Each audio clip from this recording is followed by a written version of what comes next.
Hey, Olive, Arlo, and Frank. It's Grandpop, and I'm in the living room, and we are in Leviticus chapter 19. We're going to be talking about various regulations and, various things. So let's just jump right in. The Lord spoke to Moses, "Speak to the whole congregation of the Israelites and tell them, you must be holy because I, the Lord, am holy." So holy means set aside. So God has set himself aside for you, and especially when Jesus comes to earth, he was set aside to come save everybody who wants to be saved on the whole planet. And God wants you to be set aside for him. Not focused on the world, but focused on him. Each of you must respect his mother and his father, and you must keep my Sabbaths. So we're recapping a little bit of the 10 Commandments here. I am the Lord your God. Do not turn to idols, and you must not make for yourselves gods of cast metal. I am the Lord your God. Now we're going to talk about the peace offering. When you sacrifice a peace offering, sacrifice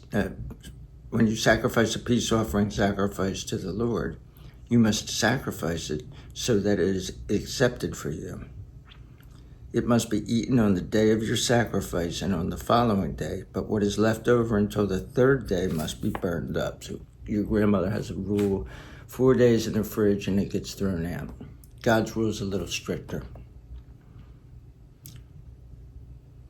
If, however, it is eaten on the third day, it is spoiled. It will not be accepted, and the one who eats it will bear his punishment for iniquity because he has profaned what is holy to the Lord. That person will be cut off from his people. And remember, cut off means you're sent outside of the camp and you're in the desert. You're going to die. I would just follow these laws. Now we're going to talk about gleanings. Arlo, your dad has a bunch of grapevines in the backyard. You go out there and you pick them, and you take them inside. You put them in a basket or something. You take them inside, but sometimes they fall on the ground, and probably you're just going to eat the ones that fall on the ground. But if your dad sees them, he's going to pick them up and put them in the basket. There was a prohibition against that, and let's find out why. When you gather in the harvest of your land, you must not completely harvest the corner of your field. So you have a square field, and each corner, you don't even try to harvest. You leave it there. Let's see why. And you must not gather up the gleanings of your harvest, and the gleanings are what falls down while you're harvesting. You must not pick your vineyard bare, and you must not gather up the fallen grapes of your vineyard. You must leave them for the poor and the foreigner. I am the Lord your God. Now we're going to talk about dealing honestly. You must not steal. You must not tell lies. And you must not deal falsely with your fellow citizens. So this chapter is kind of a recap of the 10 Commandments. I don't pre-read these. I've read every chapter in the Bible several times, but I don't pre-read them before doing this. You must not swear falsely in my name so that you do not profane the name of your God. I am the Lord. I think he wants you to know that he's the Lord, that he's God. You must not oppress your neighbor or commit robbery against him. You must not withhold the wages of the hired laborer overnight until morning. So at the end of the day, you pay the people that worked in your field. You must not curse a deaf person or put a stumbling block in front of a blind person. You must fear your God. I am the Lord. Why? Anybody, what they're talking about is cursing a deaf person who's not looking at you, so they have no idea. They can't hear. They have no idea, but you're going, ah. Or you see a blind guy and you put like a rock in front of him so that he falls. People are really horrible. Think about the fact that this is a book telling us how to live, and they have to put that in there. You must not deal unjustly in judgment. You must neither show partiality to the poor nor honor the rich. So just because you're poor doesn't mean you get extra stuff. And just because you're rich doesn't mean that you get extra stuff. You must judge your fellow citizen fairly. You must not go about as a slanderer. And slander means saying bad things about people, but let's see what it says here. The exact meaning of this Hebrew term is uncertain. You must not stand idly by when your neighbor's life is at stake. There was recently a tragedy on a train in Charlotte, North Carolina, where this guy just stabbed this random woman who was sitting there, just stabbed her and killed her. And people just sat there on the train. Now, I'm not judging. I'm not saying I would have been some big hero coming in and wrestling with the guy or anything like that. I might have just sat there myself. I'm not proud to say that, but the Bible says that we're not supposed to idly stand by and watch somebody in need not get help. I am the Lord. You must not hate your brother in your heart. He's not just talking about your brother. He's talking about your fellow citizens, the brotherhood of people that are around you. And it's not just male. The book is written from a patriarchal perspective, but it's don't hate your brother or sister. You must surely reprove your fellow citizens so that you do not incur sin on account of him.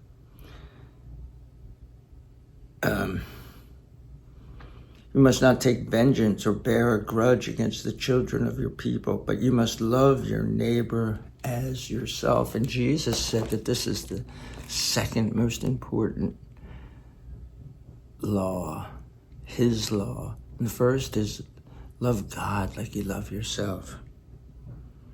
And you must love your neighbor as you love yourself.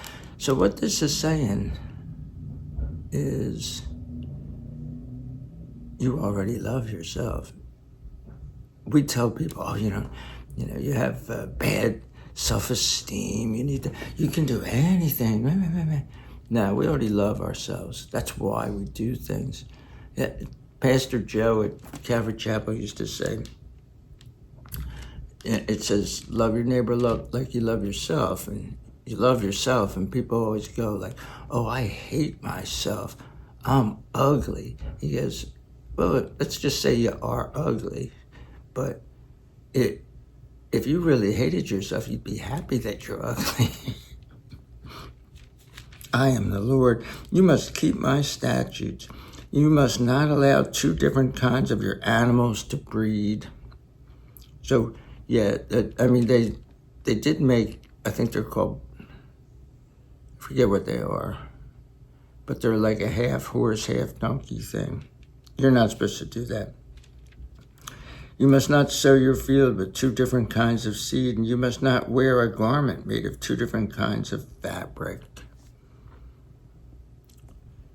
When a man has sexual intercourse with a woman, although she is a slave woman designated for another man, and she has not yet been ransomed, so she's still under another man's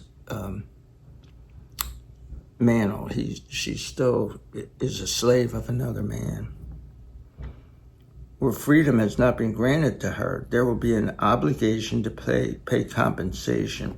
So this is, I would hope this didn't happen a lot, but I mean, back then there were all these people living out, and there's just a bunch of these people, but for the most part, people back then living in this area were tribal, and so they had a lot of kids, and so you had and they had multiple wives and stuff like that. So this sounds bad in today's terms, but thousands of years ago, this was normal.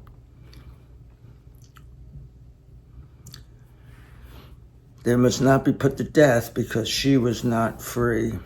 He must bring his guilt offering to the Lord at the entrance of the meeting tent, a guilt offering ram, and the priest is to make atonement for him with the ram of the guilt offering before the Lord for his sin that he has committed, and he will be forgiven his sin that he has committed. So I would just stay away from the slaves of other people.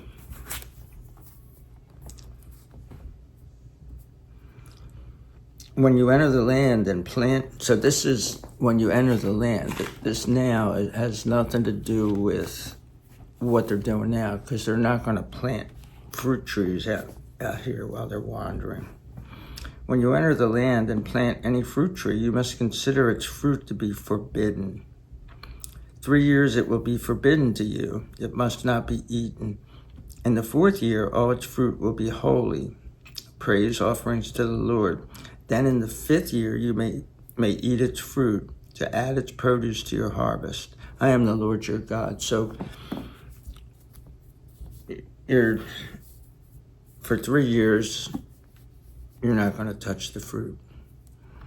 The 4th year, you're going to take the fruit and offer it, so the priests are going to get to eat the fruit. And then in the 5th year, and for the rest of your life, you're going to get to enjoy that fruit. You must not eat anything with the blood still in it. And this is something that he said in the book of Genesis, in the book of Exodus, and now in the book of Leviticus. And I believe it might be in the book of James, or no, in the book of Acts. But it's a story about James, where it says to the Gentile believers, don't eat any meat with the blood in it. You must not practice, and the reason that you don't eat it with the blood in it is because it's the blood of life, and we were made in God's image. You must not practice either divination or soothsaying. So you can't be like a tarot card reader or a gypsy. You can't predict people's futures, a palm reader, whatever. You must not round off the corners of the hair on your head or ruin the corners of your beard. So that must have been what some of the pagan cultures in that area did. And if you notice, Jewish people have like the big full beards and stuff. You must not slash your body for a dead person or incise a tattoo on yourself. So, yeah, you're not supposed to get a tattoo. And I don't know why you would slash your body, like make cuts in your skin because somebody died. But apparently some of the pagans did that. I am the Lord. Do not profane your daughter by making her a prostitute. You would hope you'd have to warn that. So that the land does not practice prostitution and become full of lewdness. And there were probably some just regular prostitutes back then, but for the most part, the prostitutes were temple prostitutes.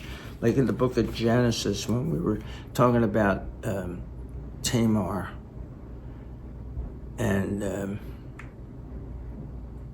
Judah, she dresses up as a temple prostitute. She's got like a veil on her face, so he doesn't know, and he sleeps with her. And they have a kid. I don't want to do the whole story, but it's not as bad as it sounds. She's actually the hero in the story. You must keep my Sabbaths and fear my sanctuary. I am the Lord. Do not turn to the spirits of the dead, and do not seek familiar spirits to become unclean by them. I am the Lord your God. This is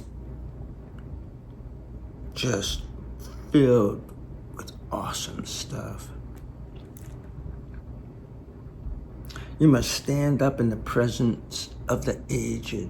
So right now, get up and stand up in my presence, kids. Honor the presence of an elder and fear your God. I am the Lord. When a foreigner resides with you in your land, you must not oppress him.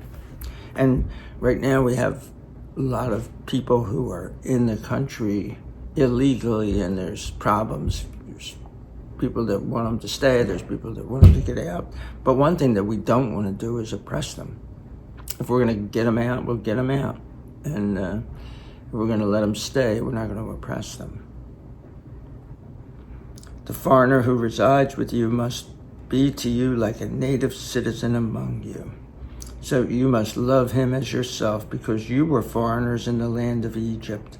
I am the Lord your God. You must not do injustice in the regulation of measures, whether of length, weight, or volume.